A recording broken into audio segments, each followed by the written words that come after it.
Run it. Hi, everyone. My name is Aaron. Make a little noise if you've taken any risks in your career or your life. All right. Now, if you see anybody who was quiet during that time, feel free to judge them in silence.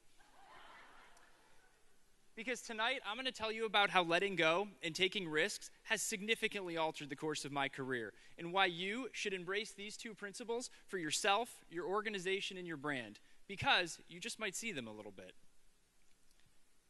I work for a high-tech Marcom agency, a great place to take smart risks, and I like to think of myself as a bit of a professional experimenter. That's me with some of my elixirs back there. And I've had what many people would say is a non-traditional career path. Let me show you what I mean by that.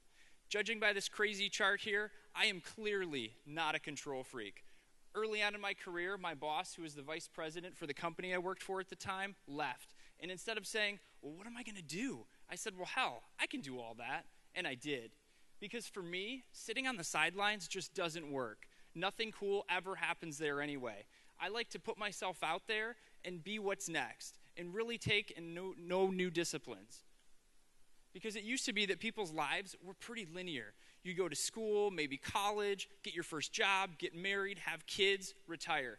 Today, you may go to school, you may start your own small business, or change your career multiple times over. Because it seems today, we're better suited to take risks. And in the line that is our career, the long line that is our career, who says that you can't cut in line a little bit? Or maybe switch to a different line that looks a little cooler, right? Yes, exactly. Thank you.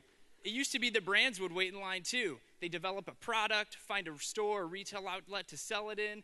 They'd hire an ad agency that would develop cool creative. They'd run those ads on TV and in print and wait for customers and money to roll in and maybe have a drink or four. The customers who liked the product, well, they bought it. Those who didn't buy. And customers who were dissatisfied, well, they just called and complained and looked a lot like that angry baby back there. The conversations were actually all pretty linear, right? Coca-Cola tried a linear strategy of their own back in 1985, and it didn't go so well. A small segment of brand loyalists changed everything, and after a while, New Coke was out, and Coca-Cola Classic was in. Today, the game has changed significantly. 1.5 billion people now have internet access on their smartphones. You couple that with digital and social media, and brands are crazy to think that conversations aren't happening without them. We learned this firsthand in November of 2010 during the epic fail that was the Gap rebrand, right? What happened was a social bludgeoning that took a week to kill. What took Coke 4 months to do in 1985, Facebook achieved in just 7 days.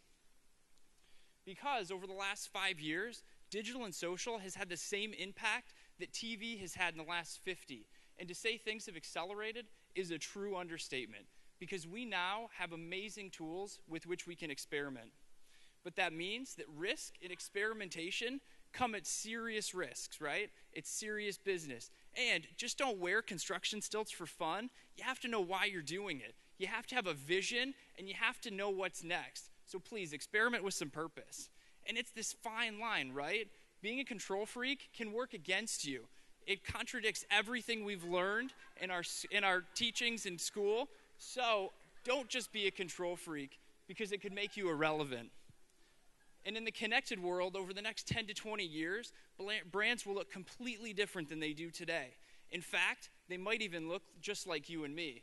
Most importantly is that brands will be directly impacted by each and every one of us. And as retail footprints begin to shrink to their smallest forms, the brand experience will change significantly. The fact is, most of our ordering is going to happen at the device level via augmented reality, leaving shipping and acquisition to occur after the point of sale. Because in this new world of opportunity, what we've done before won't always work. The paradigms must be adapted. Doing nothing leads to obsolescence. Doing something poorly leads to irrelevance. And doing it infrequently, well, that just causes indifference. Because in this new model, waiting in line doesn't work. The risks have to trump the consequences. Experts triumph in this new model, and rolling with the punches is now the new mandatory. So please, get out there, take some risks, and play at your own risk. We should be playing at our own risk each and every single day. And the rules shouldn't change whether it's your career, an organization, or your client's brand. So if you're going to get out there and stop being a control freak and start taking risks, be sure to do it smartly, do it passionately, and do it often. Thank you very much.